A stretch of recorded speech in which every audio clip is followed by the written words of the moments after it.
أعوذ بالله من الشيطان الرجيم. بسم الله الرحمن الرحيم. الحمد لله رب العالمين، والصلاة والسلام على سيدنا ونبينا محمد وأهل بيته الطيبين الطاهرين. اللهم صل على મારા વડીલો, ભાઈઓ, અસ્સલામુ અલૈકુમ વરહમતુલ્લાહિ વબરકાતુહ. આ દુનિયામાં ખાસ આ કમર્શિયલ વર્લ્ડમાં ઘણા ઇન્ડસ્ટ્રીઝ છે. હેલ્થ ઇન્ડસ્ટ્રી છે, બેન્કિંગ ઇન્ડસ્ટ્રી છે, પણ એક ઇન્ડસ્ટ્રી જે છે જે બીજા ઇન્ડસ્ટ્રીઝને ઘણા લેસન્સ આપ્યું છે તે એવિએશન ઇન્ડસ્ટ્રી છે. પ્લેન્સનું જે છે એમાંથી ઘણા લેસન્સ લેવાય છે. ને અમે ઘણા અહીંયા બુક્સ ડિસ્કસ કર્યા છે. એક બે બુક્સ તો ડેફિનેટલી અહીંયા ડિસ્કસ કર્યા છે. એક હતું બ્લેક બોક્સ થિંકિંગ, મેથ્યુ સઈદ. બ્લેક બોક્સ થિંકિંગમાં જે બ્લેક બોક્સ ઇન્ટ્રોડ્યુસ કરવામાં આવ્યું પ્લેનમાં, જેમાં બધા રેકોર્ડિંગ્સ હોય, પાયલોટ શું બોલે છે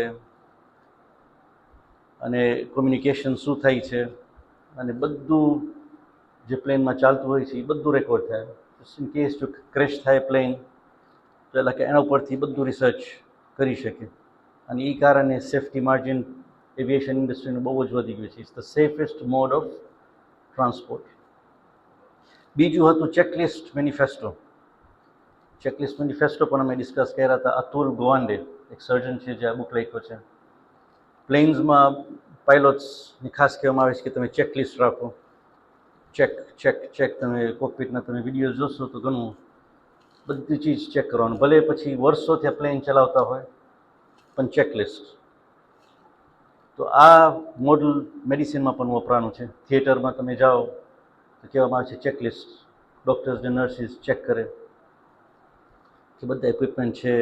જ્યારે પ્રોસિજર પતાવે ત્યારે પણ ચેક. તો એક બીજું લેસન અમે આજે ડિસ્કસ કરે એ કહે છે કે પ્લેન્સ જે એવિએશન ઇન્ડસ્ટ્રી છે કે હરેક પેસેન્જર પછવારે ખાલી $5 થી $10 પ્રોફિટ હોય છે લોકોને. એ લોકો એમ કહે છે અમે પ્લેનના ટિકિટ બહુ મોંઘા લાગે છે. ભાઈ કહે છે કે it's only $5 to $10 they make per passenger. હવે પેસેન્જર્સને ચીપ ટિકિટ્સ ખપે છે. સફર કરવું હોય તો જે સૌથી સસ્તી ટિકિટ હશે એ લેશે.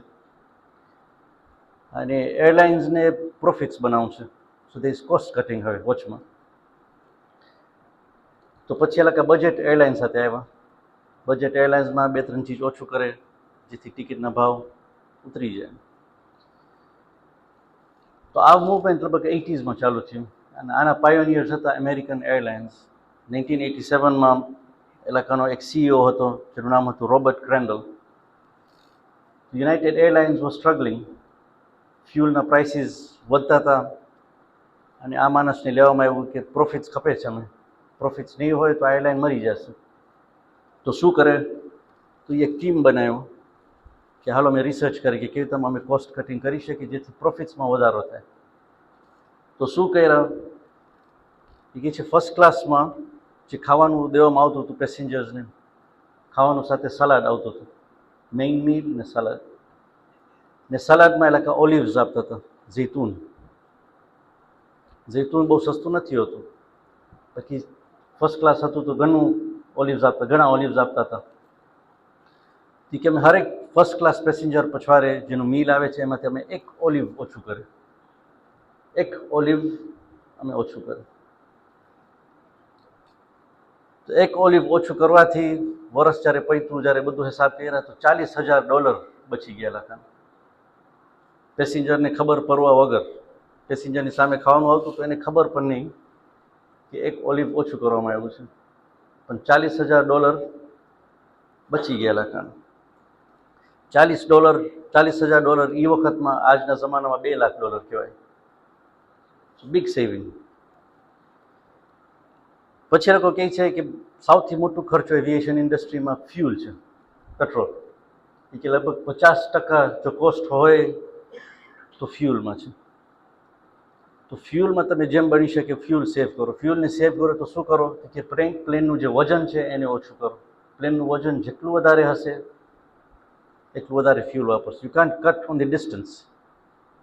ડિસ્ટન્સ તો એ જ રહેવાનું છે, તમે બધા ડેસ્ટિનેશન્સમાં તમે જવાનું છે. પણ if you reduce the weight of the plane તો ફ્યુલ કન્ઝમ્પશન ઓછું થશે. ફ્યુલ કન્ઝમ્પશન ઓછું થશે, you will save money, you will maximise profits.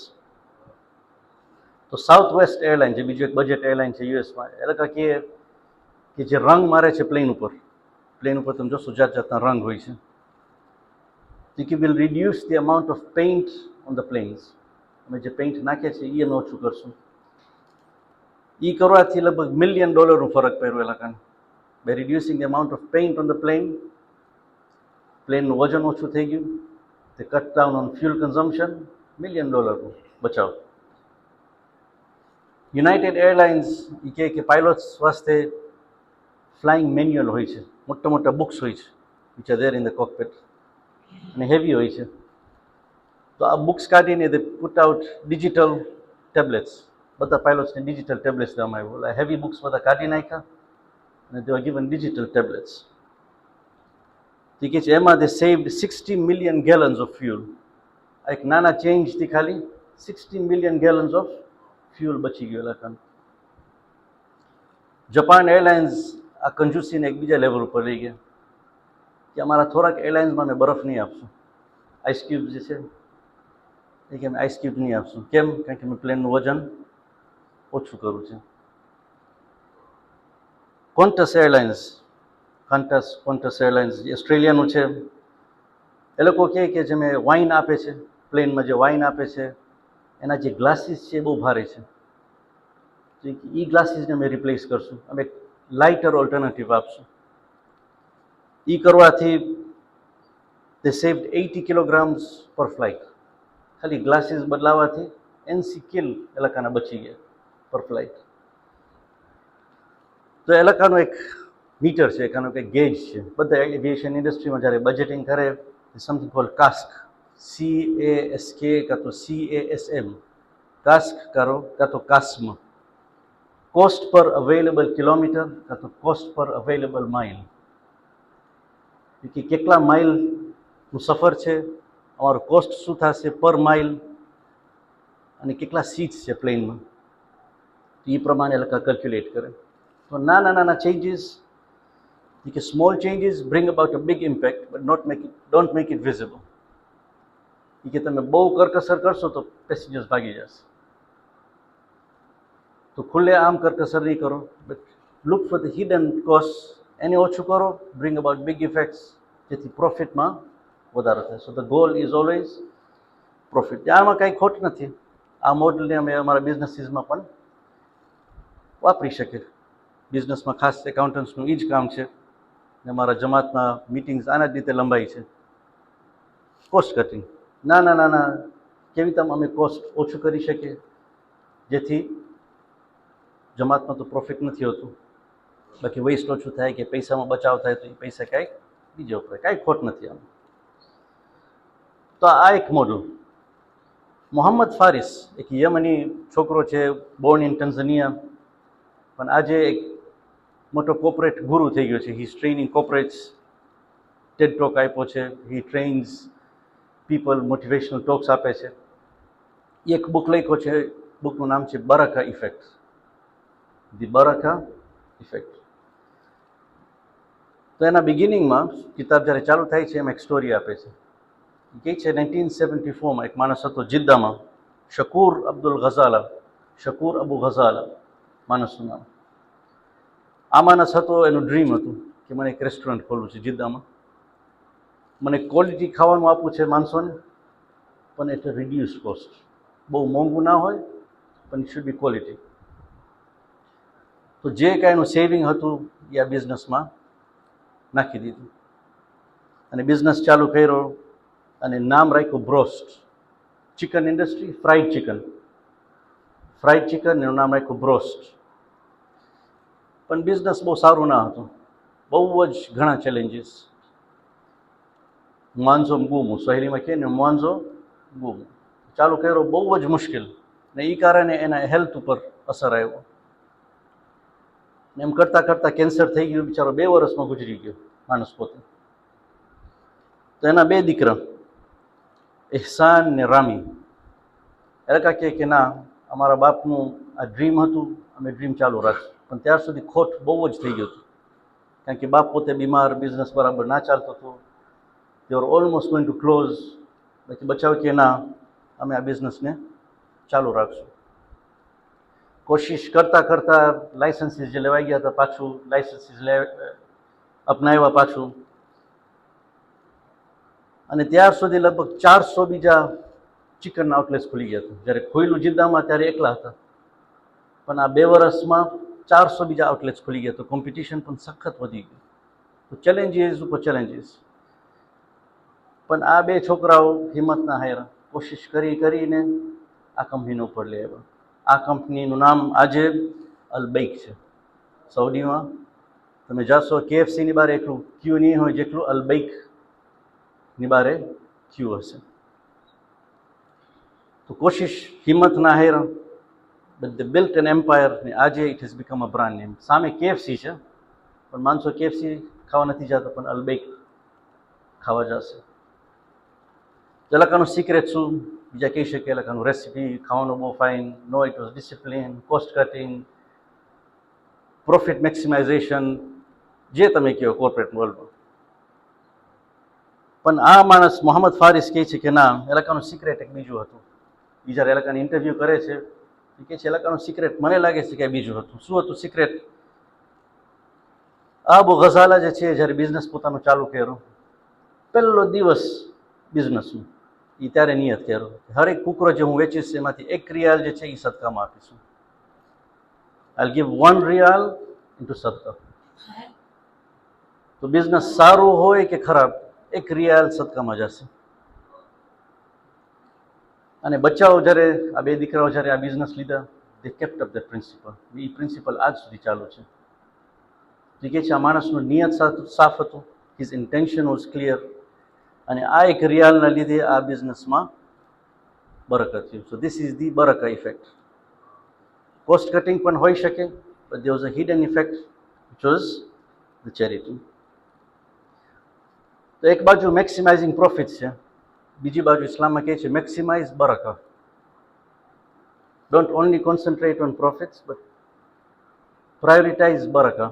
કોઈ વખતે પૈસો ઘણું હોય છે પણ બરકત નથી હોતો. બધું પૈસો હેલ્થમાં ચાલ્યું જાય, યા ચોરીમાં હાલ્યું જાય, યા TRA વાળા આવીને લઈ જાય, એ બરકત ના કહેવાય. So instead of maximizing profits, you maximize બરકત. આ ઇસ્લામિક પ્રિન્સિપલ છે આ બુકનું. સૂરહ બકરા વર્સ નંબર 261.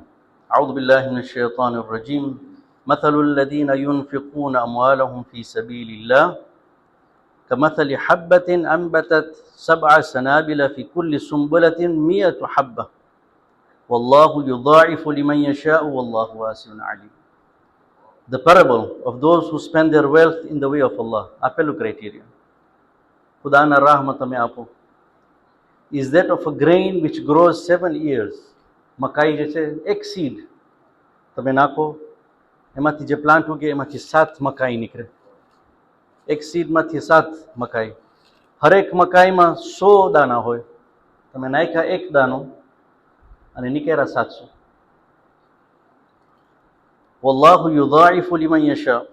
પણ ખુદા એના કરતાં પણ વધારે આપી શકે છે. God can multiply it several fold for whom he wishes, and Allah is all bounteous and all knowing. વાસિઉન Alim. ખુદાને બધું ખબર છે.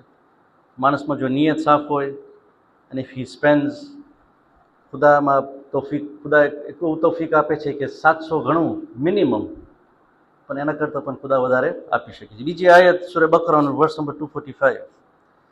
من ذا الذي يقرض الله قرضا حسنا فيضاعفه له أضعافا كثيرة والله يقبض ويبسط وإليه ترجعون. Who is it that will lend Allah a good loan? કોણ છે જે ખુદાને કરજો આપશે? ખુદાને કરજાની જરૂર છે નહીં. કોણ છે જે ખુદાને કરજો આપશે જેથી એને મલ્ટીપ્લાય કરી આપે? આખું બેન્કિંગ ઇન્ડસ્ટ્રી ઇન્ટરેસ્ટ ઉપર છે. તમે મને પૈસા આપો, હું આટલું ઇન્ટરેસ્ટ રાખીશ. પણ આ બિઝનેસમાં યુ કાન્ટ ગો રોંગ. ખુદાને કરજો આપો, God will multiply it and give it back to you. Allah tightens and expands, but risk જે છે ખુદાના હાથમાં છે. બીજા વાસ્તે વાસ્ય કરે છે, બીજા વાસ્તે ટાઈટ કરી નાખે છે. And to him you shall be brought back. તો આ બીજું મોડલ થયું. હવે એક બાજુ કોસ્ટ કટિંગ, પ્રોફિટ્સને મેક્સિમાઇઝ કરો, એમાં કાંઈ ખોટું નથી. બીજામાં છે કે ના, don't maximise profit but maximise બરકત. હલાલન તય્યબન, જેથી એમાં બરકો વધે. ખુદાને કરજો આપો. આ બીજું લેવલ થયું. પણ હવે કરજા આપવા વાસ્તે, કરજો કોઈને આપવો હોય તો પોતા પાસે પૈસો ખપે ને. તમારી પાસે પૈસો ના હોય, તમે શું કરજો આપશો? કે છે ના, there is a level above this. જ્યારે માણસ પાસે કાંઈ ના હોય તો પણ જો આપે, જે હોય એની પાસે એ આપે, this is the highest level. અને ખાલી એ નહીં, પણ માણસ જો રોજો રાખ્યો હોય, ના પોતે રોજો ના રાખ્યો હોય, આખું અયાલ, હસબન્ડ, વાઈફ, બચ્ચા રોજા રાખ્યા હોય, ઘરની જે ગુલામ, જે સર્વન્ટ હોય એ પણ રોજો રાખ્યો હોય, ના બચ્ચા બીમાર હોય, 2 બચ્ચા જે હોય બીમાર હોય, એ લોકો પણ રોજો રાખે, પણ ઇફતારના વખતમાં કોઈ આવીને નોક કરે, કાંઈ ના હોય, તમે ખાવાની જરૂર છે એ પણ તમે આપી દો. وَيُطْعِمُونَ الطَّعَامَ عَلَى حُبِّهِ مِسْكِينًا وَيَتِيمًا وَأَسِيرًا. This is the highest level, Ahlul Bayt. Ayam Fatimiyan Adiyoso છે. For the love of him, they feed the needy, the orphan, and the prisoner. إِنَّمَا نُطْعِمُكُمْ لِوَجْهِ اللَّهِ لَا نُرِيدُ مِنْكُمْ جَزَاءً وَلَا شُكُورًا.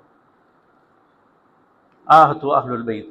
આ એક એવું ફેમિલી હતું જેમાં બરકતનું હદ ના હતું, કાંઈ ના હતું. તે ઉપરાંતથી એ લોકો તૈયાર હતા ખુદાને આપવાનું. ઇન્નમા નુત્ઇમુકુમ લિવજહિલ્લાહ લા નુરીદુ મિનકુમ જઝાઅન વલા શુકુરા. પણ આસપાસ જે મુસલમાનો હતા, આ ઘરનું બરકત સમજ્યા નહીં, અને એ જ ઘરના દરવાજા ઉપર આગ લગાવી ને ધક્કો મારે છે. અને બીબી ફાતિમા અલૈહિસ્સલામનું શહાદત થાય છે. અલ્લાહુમ્મા સલ્લિ અલા ફાતિમata وأبيها وبعلها وبنيها والسر المستودع فيها بعدد ما أحاط به علمك. السلام عليكم ورحمة الله وبركاته.